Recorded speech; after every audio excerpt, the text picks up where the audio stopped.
You will see that there is an example which has been done for you. On this occasion only, the conversation relating to this will be played first.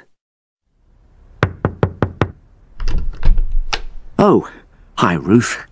How are you? I'm sorry to bother you, Alistair, but I've been having some problems. Oh, come on in. What's happened? Basically, I had a leak from one of the pipes in the bathroom, and water started coming through downstairs, and the kitchen ceiling's badly stained. I've got the leak fixed temporarily, but I wasn't happy with the plumber, and I wanted to ask your advice. Of course. Well, the first thing I'd say is make sure you choose a local company. That way, if things go wrong, you're close by and it just makes things easier. Alistair says that Ruth should choose a local company, so local has been written in the space. Now we shall begin. You should answer the questions as you listen, because you will not hear the recording a second time. Listen carefully and answer questions 1 to 2. Oh, hi Ruth. How are you? I'm sorry to bother you, Alistair, but I've been having some problems. Oh, come on in. What's happened? Basically, I had a leak from one of the pipes in the bathroom, and water started coming through downstairs, and the kitchen ceiling's badly stained. I've got the leak fixed temporarily, but I wasn't happy with the plumber, and I wanted to ask your advice. Of course. Well, the first thing I'd say is make sure you choose a local company. That way, if things go wrong, you're close by and it just makes things easier. Let me write this down. Right. Yes.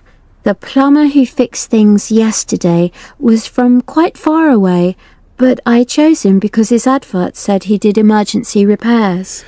Well, fair enough. You needed something in a hurry.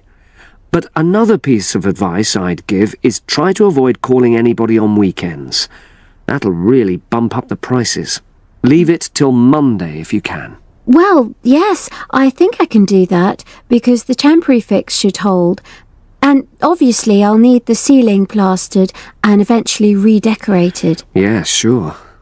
So who would you recommend? Is there a directory? Well, there's quite a good website covering this sort of work. It's www.plasdeco.com. Is that with a K? A C.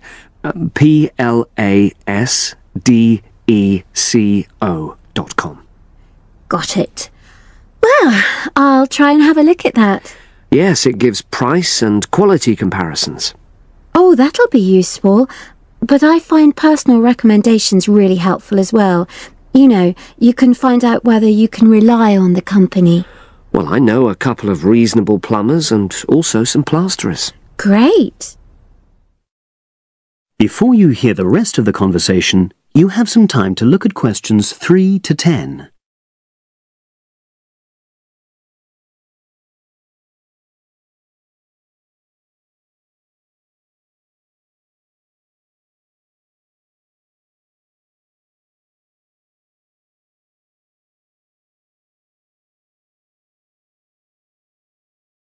Now listen and answer questions 3 to 10. There's a company called Peaks Plumbing. Now, they're a father and son team.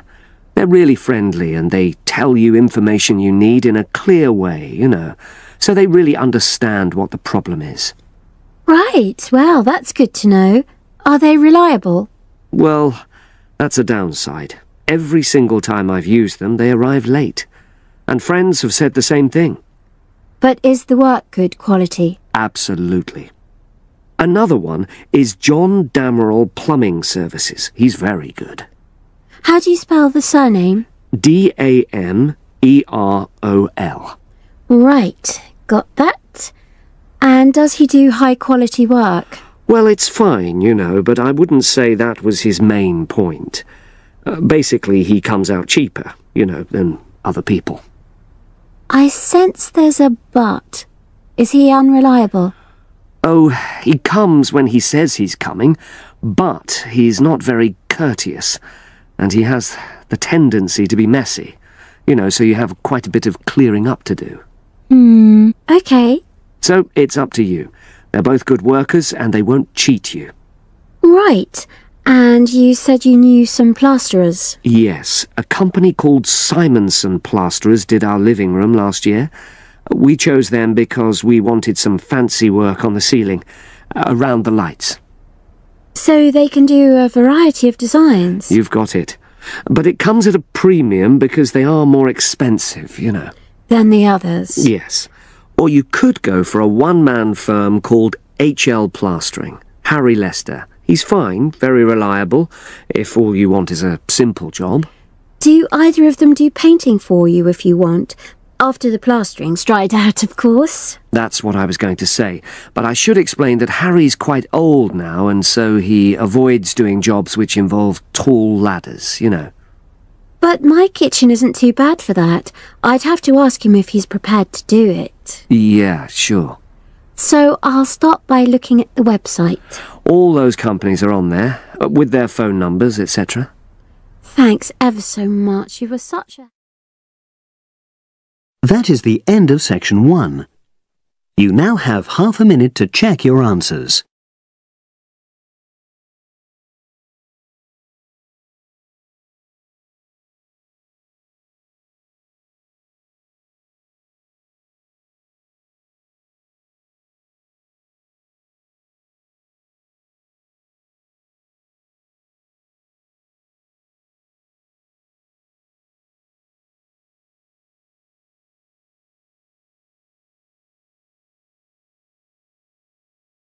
Now turn to section 2. Test 5, section 2. You will hear the education officer in a museum giving a talk to school students who are about to start a one-week work placement in the museum. First, you have some time to look at questions 11 to 15.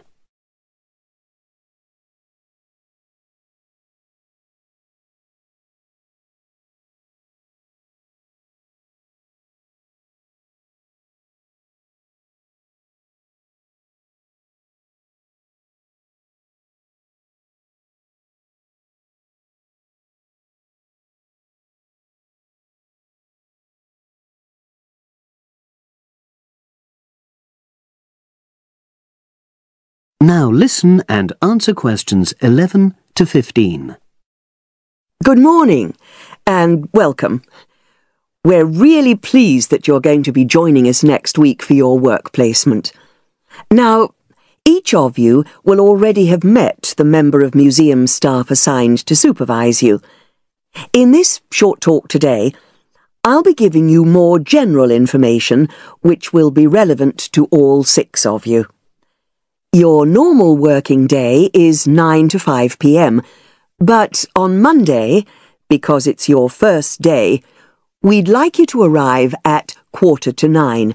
Please note, though, that you'll finish at the usual time.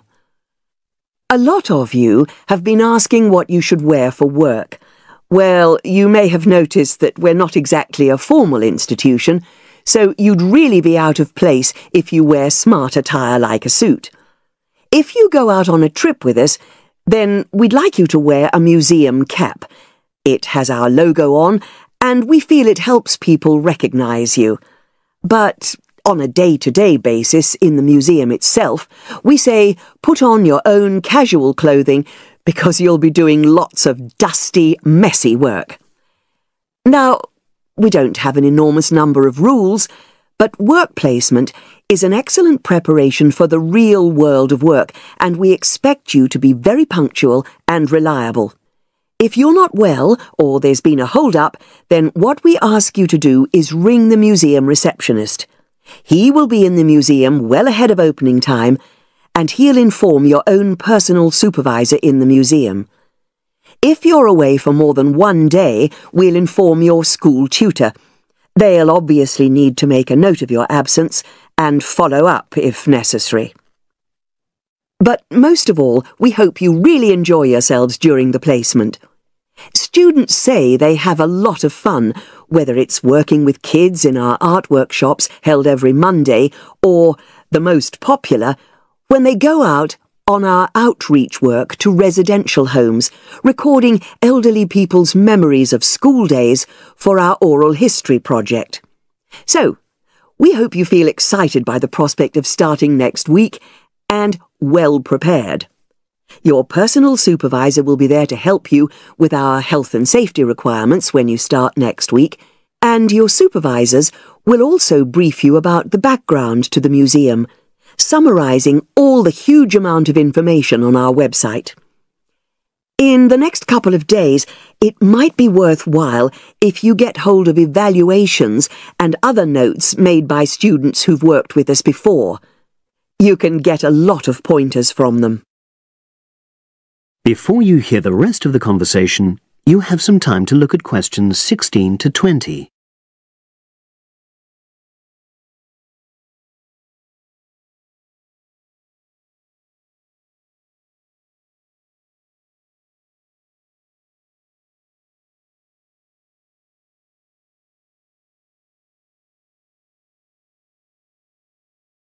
Now listen and answer questions 16 to 20. Now, before I finish today, I wanted to help you find your way around the museum. When you start next Monday, the first thing you'll need to do is sign in. Come through the main entrance and you'll see the main staircase straight ahead. To the right of this is the statue of the horse, and just behind that is a door. Go through that, and that's the sign-in office. Now, on the first day, you'll be working in Gallery 1. You'll find this as follows. In the central courtyard area, close to the entrance, there's a large chest where visitors put donations for the museum. The door just behind that leads to Gallery 1. The workshop you'll be taking part in starts at 11, but if you want to go in earlier, you can get the key and let yourself in. The key box is quite hard to find. Walk behind reception, and it's between the large gallery and the bookshop. I haven't mentioned breaks, lunch, etc. Unfortunately, our cafe's closed at the moment, so your best bet is to bring a packed lunch. We tend to have our sandwiches in the kitchen area. Go round the reception desk and you'll see a small circular cabinet. The door to the kitchen area is just behind that. Now, every day we put up notices about what's happening in the museum. Your supervisor will brief you, but if you want to check up on details, look on our staff notice board. This is in the corner of the play area, at the back, on the wall of Gallery 3. If you have any questions, I'd be happy to help. That is the end of section 2. You now have half a minute to check your answers.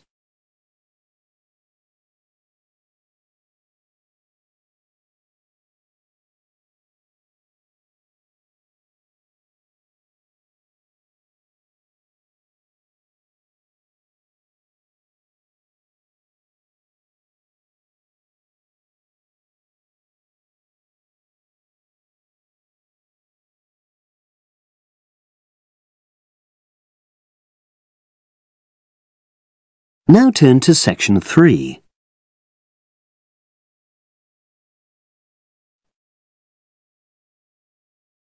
CD 3.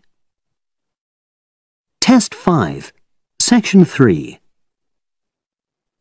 You will hear a business studies student called Sam talking to his tutor about an IT project he is going to do for a local company called Turner's. First, you have some time to look at questions 21 to 26.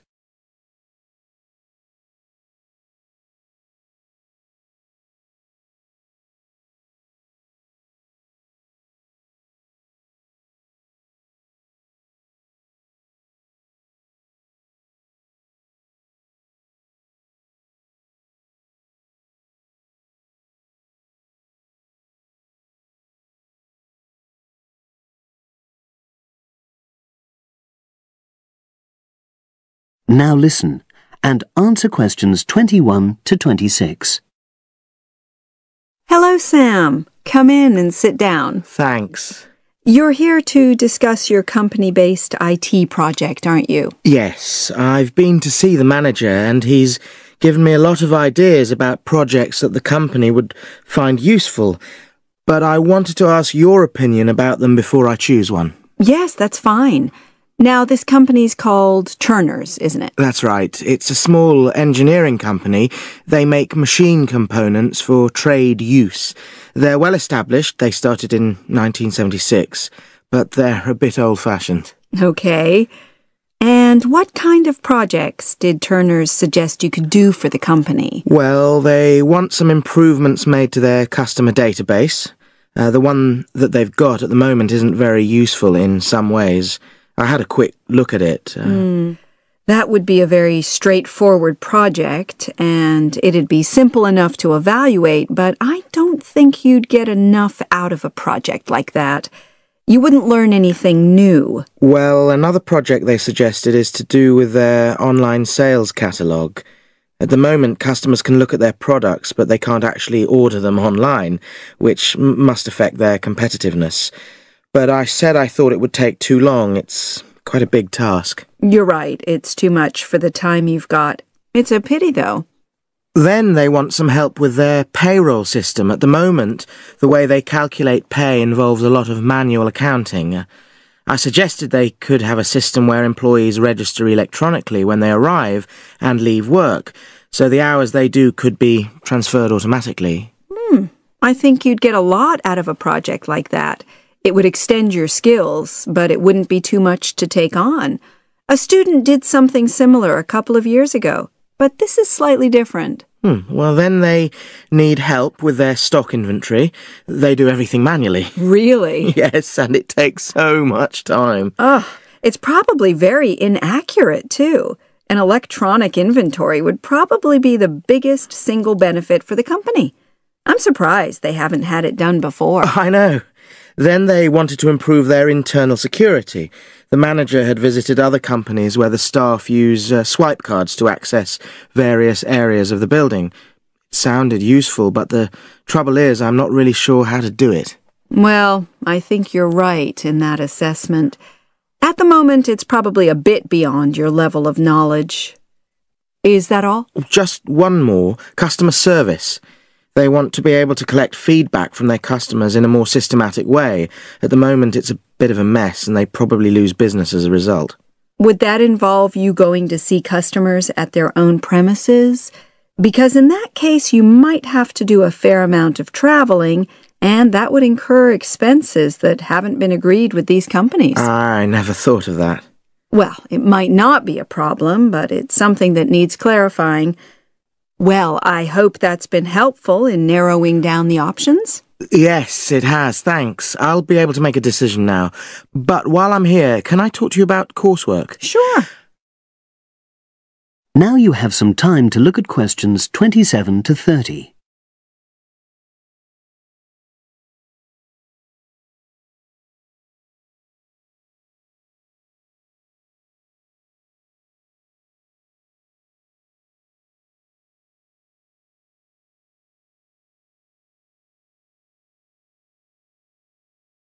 Now listen and answer questions 27 to 30.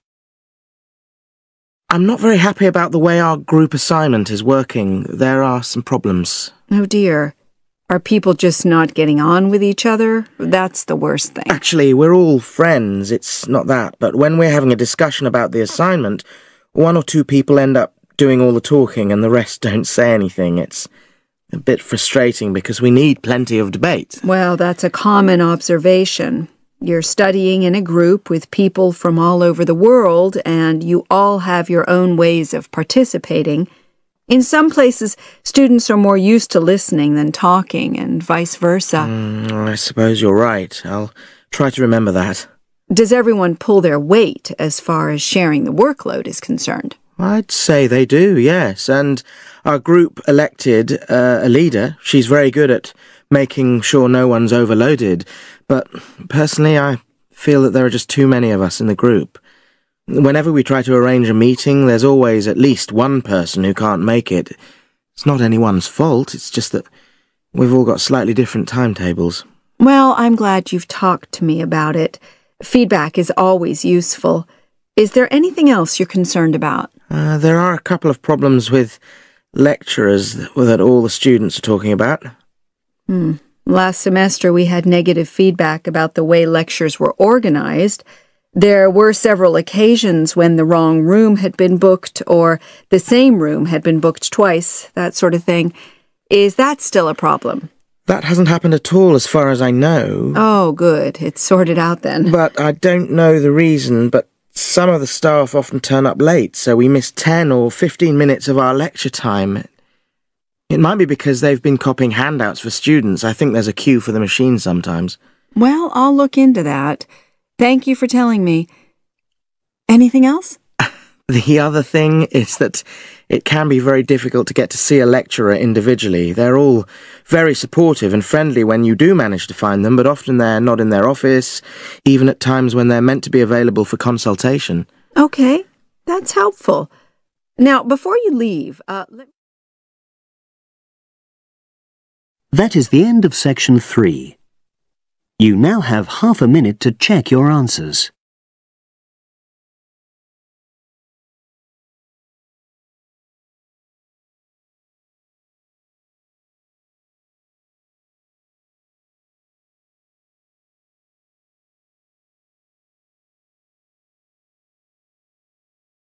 Now turn to section 4.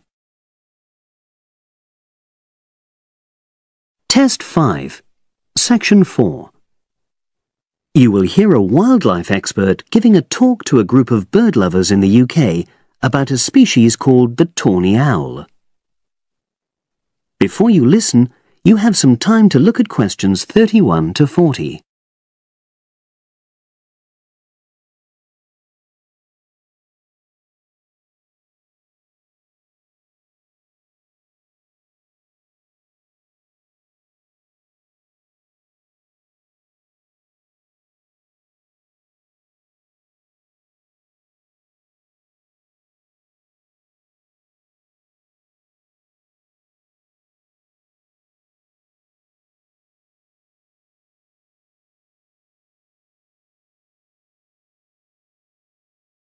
Now listen and answer questions 31 to 40. Good evening, everyone. You're all likely to be familiar with pictures of the tawny owl. Because of all the owl species in the UK, it's actually the most common one. But the chances are that you're more likely to have heard one than actually seen one, as it's also strongly nocturnal. This means that it normally ventures out at night. So, what kind of habitat does the tawny owl prefer? Well, a survey carried out in the 1980s confirmed that this owl is most likely to be found in woodland. If you look at a map of tawny owl distribution across Britain, you'll only see gaps in the treeless marshy areas of eastern England and in some of the more upland parts of northwest Scotland. However, you can sometimes find populations of tawny owls in urban areas too, either in parks or in large gardens. The tawny owl shows some obvious adaptations to its natural habitat. For example, both its wings and its tail are short, which helps it to maneuver through the trees. Also, the bird's plumage is a mixture of brown and grey, and this provides suitable camouflage for when the owl perches up against a tree trunk. Then there are its large eyes. The tawny owl's visual capacities are considerably better than those of humans, and although it can't see in complete darkness, it's sufficiently well equipped to be able to navigate its way around woodland on all but the most overcast nights. Another factor that contributes to the tawny owl's success as a hunter is its excellent memory of the layout of different areas. If you combine this ability with the owl's strongly territorial and sedentary nature, most populations of tawny owl are sit-and-wait predators, you realize that it has a good opportunity to predict where prey might be found. Finally, as well as having large eyes, the owl's sense of hearing is excellent, and this helps it to locate potential prey as it sits on its perch.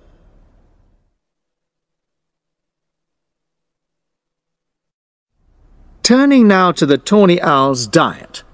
Woodland tawny owls feed mainly on mammals, especially small ones, such as wood mice and bank voles. But they'll also take things like frogs or bats, or even fish, if they happen to be available. In urbanized landscapes, the owls seem to prey more on birds, so there are some differences there. Let's just look briefly now at survival rates in the tawny owl.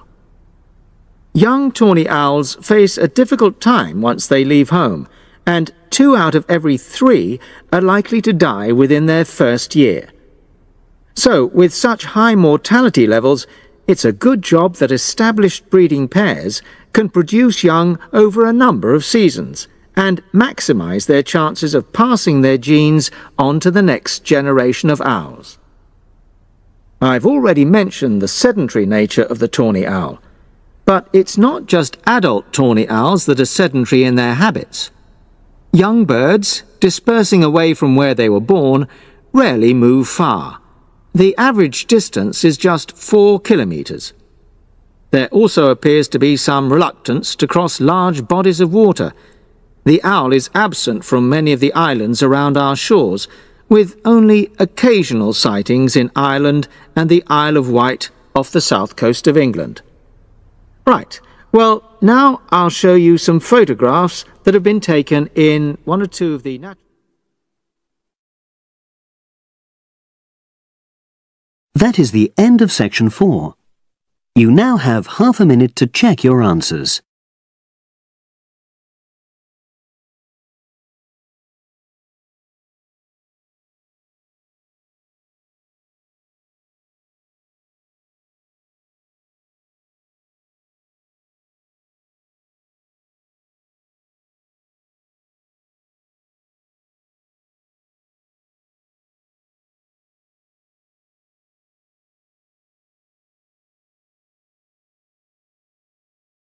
That is the end of the listening test.